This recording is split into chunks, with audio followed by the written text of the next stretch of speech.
मोजून मोजके लोक बीजेपीचे राहिलेले होते।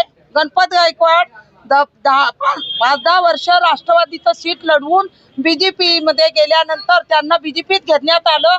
त्या कल्याणपूर्व मध्ये गणपत गायकवाडांनी एवढी बीजेपी वाढवली की 9 सीट आणून 1 लाख, जर तुम्ही म्हणता कल्याण डोंबिवलीमध्ये सदस्य 1 लाख बनवले, मग आता तुम्ही 1 लाख लोकांना काय न्याय देत नाही?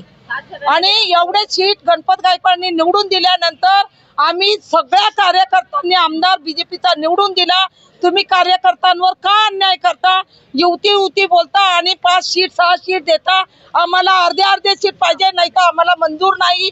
आम्ही स्वबळावर लढू।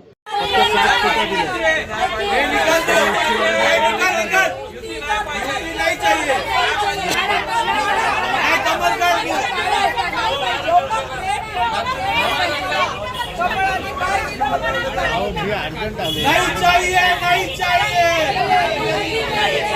नहीं चाहिए, नहीं चाहिए।